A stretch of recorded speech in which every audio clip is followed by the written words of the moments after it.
Used to be the Canadian Language Center in 2010, and in 2019 we decided to change the name to be the Canadian Language Institute because we would like to broaden our activities a bit. Now, why the name Canadian? First of all, this language center was created by a Canadian with whom I used to work personally. I worked with him for more than 5 years, and after that, he decided to go back to Canada, and I have decided to continue this business here because I found that people are really interested in learning the English language in Burkina. Okay, how do you teach in your center or in your institute? Well, at the Canadian Language Institute, we understand that mostly people that are coming are business people. So what we do, we really don't teach grammar. We use our technologies. We use a method which is called picture talk. We don't give you a class. There is no class to be read at home, nothing.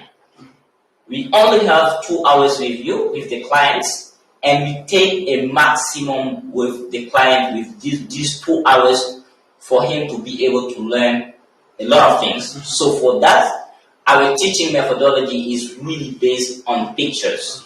Everything is done by pictures. Thank you very much, Mr. Berry. You were listening to Mr. Mamadou Bilem, who was saying that our educational system is more theoretical than practical. What do you think?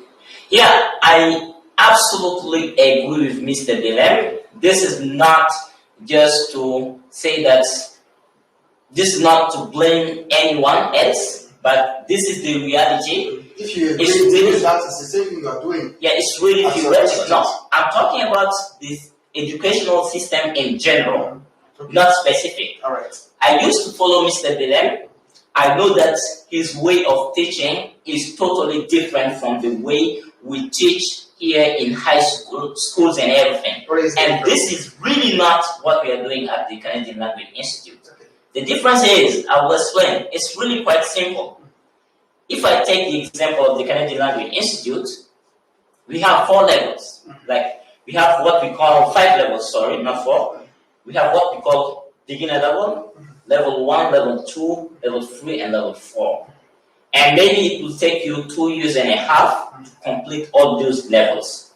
And with the experience we have been having with clients, really at the end of level 3, when students are ready to start level 4, which is the advanced level, they are really ready to speak English and they really do speak the language.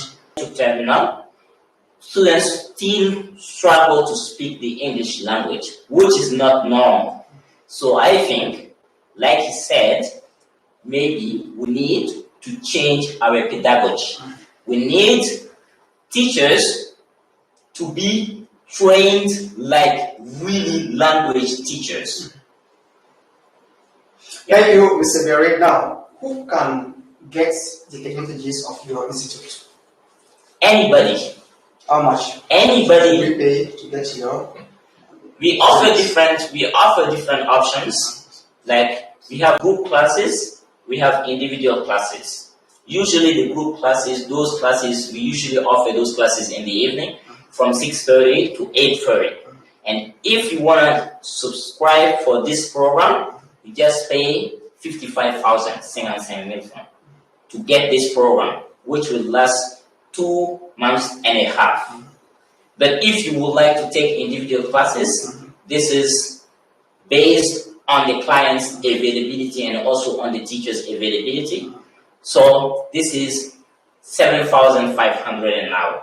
Okay. At the end of your training, do you have some certificates? Yeah, sure. Like any other school, we offer certificates of your level, of course. Are you satisfied today to be a member of this institute? Yeah, sure, because this is part of my goals. So you feel that things are going well? Very well. Are you about to reach your goals? Yeah, sure. We're working to make things better. We are working to better things always. Every time working on our teaching programs.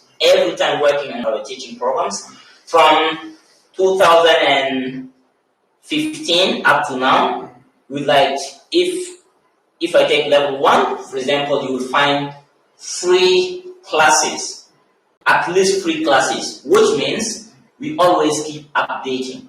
We always keep updating our teaching methodology. Some people will say that it's not easy to create a language center in Burkina. It is not, really. Maybe Mr. Benin can say something about it.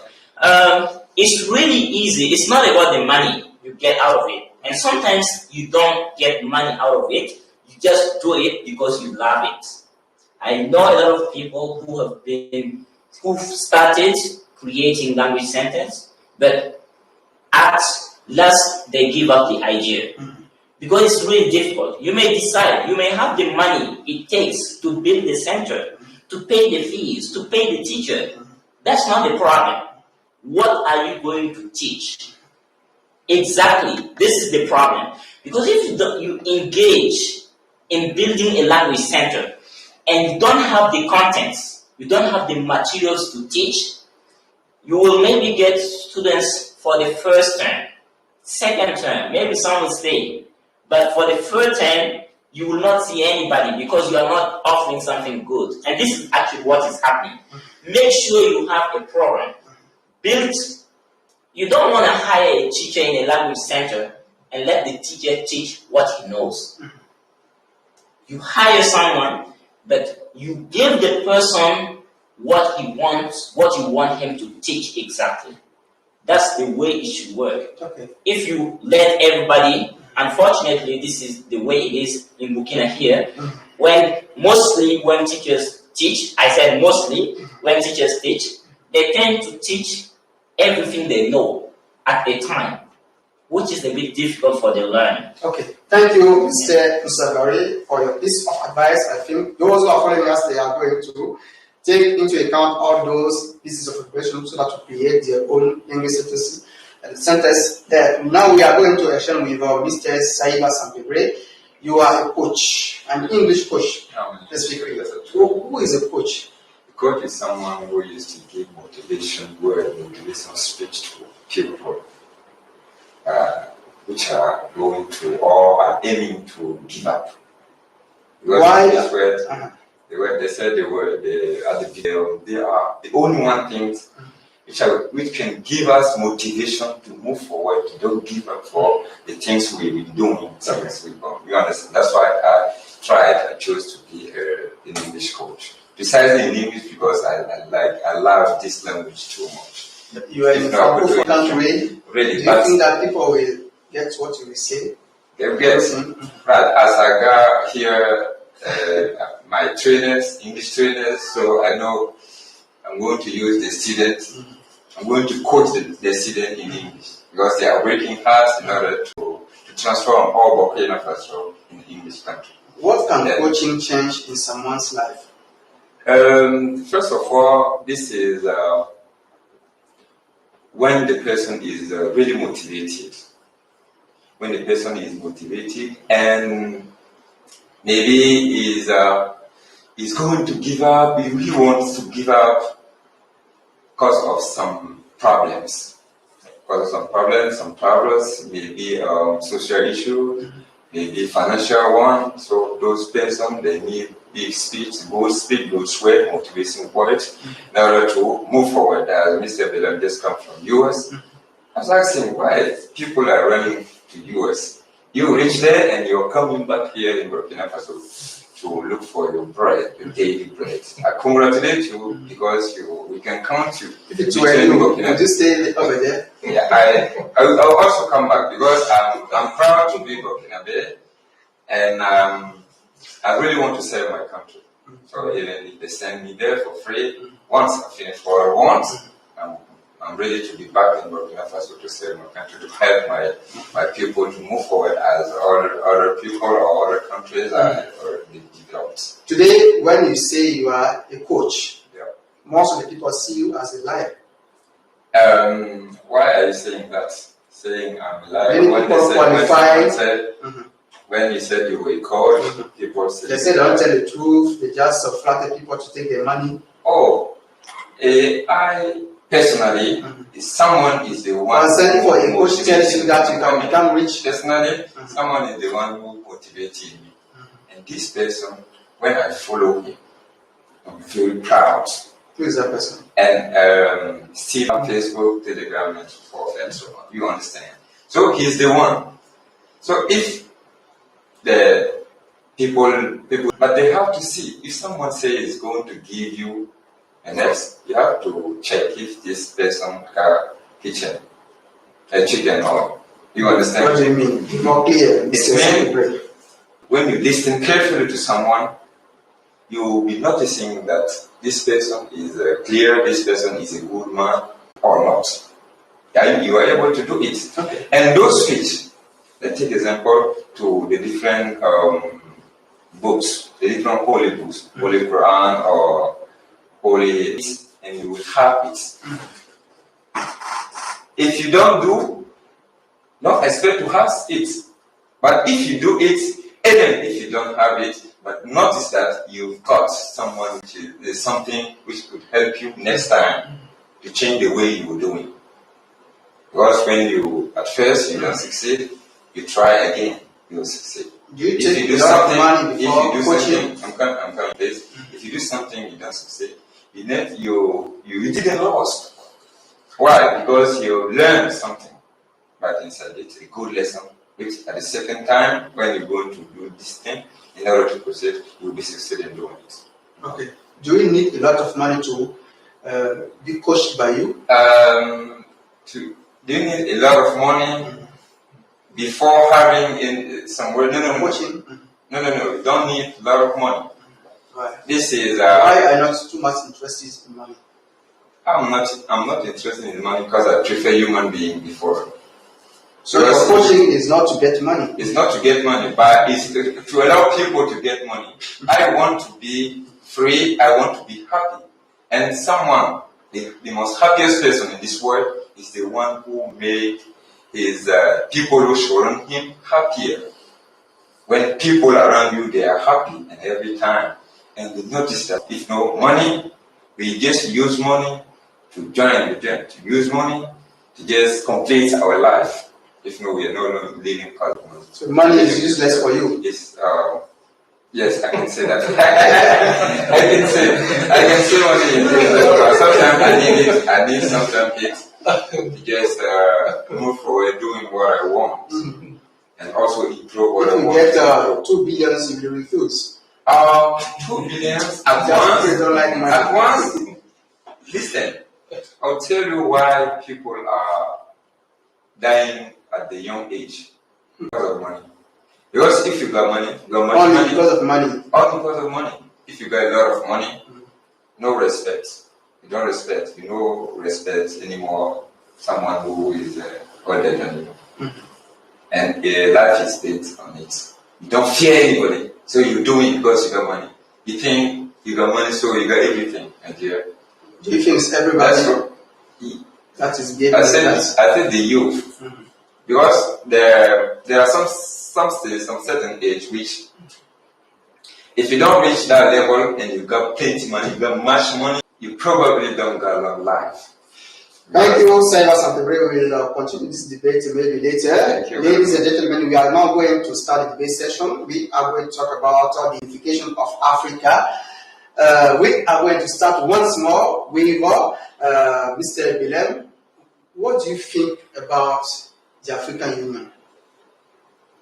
The African Union as an institution, like a Pan-African institution, is to some extent useless to me. Mm-hmm. Yeah, because it is made of the same people, the same rulers. So I call them rulers. I'm not going to call them leaders, because a leader is someone who is really, as we say, some people said, he wants to see people happy.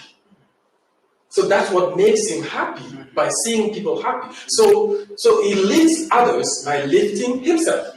But these guys, they're lifting themselves. We don't have leaders in Burkina. In Africa, for instance. Yeah, in Africa, we have just a few leaders. Mm-hmm. So if you want me to give an example, I would say Paul Kagame from Rwanda, who is following Sankara's ideas. I mean, to some extent, I would say this is my African leader. But the majority of the others are rulers because they're there just to develop themselves, not to develop others, not to develop Africa. And the African Union as an institution, is ruled by the same people who in their country are not uniting people but dividing in order to rule. On what basis are you talking like that?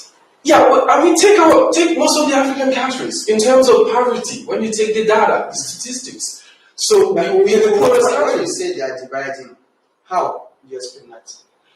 I mean, they are dividing because when you do not agree, with a political decision. I mean, the ruling power will do whatever they can. To create troubles. I mean, to put you into troubles. So that's what they're gonna do. Could you give us an example? I'm afraid, Mrs. Ango, because advance some ideas might be able to give us more clarifications. I'm not sure that's the right examples, but when I'm thinking of like when you take journalists, for example.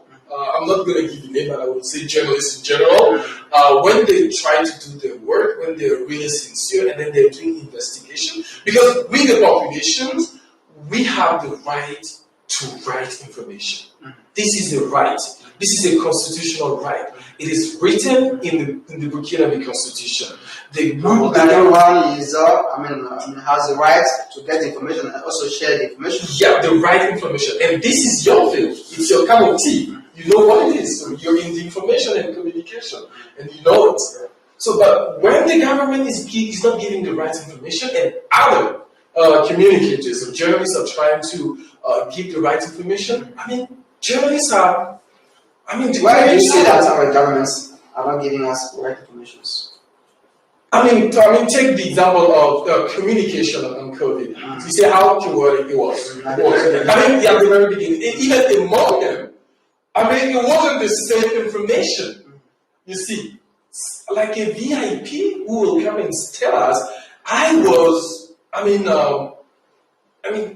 someone convinced me to say it. I didn't know it was fake. So they obliged me to lie. Yes. if you want to say it, but don't eat your pepper in my mouth. Okay, Mr. Barry, what do you think about the African Union today? Okay, I want to make things clear. Are you talking about the African Union as an institution, or is the ideology of the unity of Africa? We are talking globally first about the African Union institution. Okay, all right, no problem. Well, I can't say much about this institution, but I would say they are making what they can, but I'm not that satisfied. Why? Well, because they are not reaching my expectations. What are your expectations? My expectations is, first, because the highest institution in Africa here is the African Union. So, if we engage in discussions about the unity of Africa, I would like to see those people in the center of everything.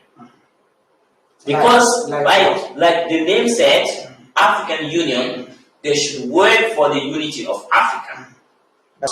COVID-19 vaccine. I don't know, I haven't heard any authority from African Union making a declaration, making an announcement about COVID-19 vaccine. Yet questions are asked everywhere. Should Africans get this vaccine? Should Africans use this vaccine? Okay? A simple country will decide not to use this vaccine, and then this country may fall into trouble. But what if we unite as Africans, and then we talk about this issue sincerely? If we are going to accept the vaccine, then the African Union will make a declaration saying, Africa is not ready, and they are talking in the name of Africa. I haven't seen such things happening. So I really can't say they are good, they are bad, but personally, they are not meeting my expectations. Okay.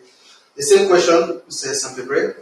What do you think about the African Union today? African Union.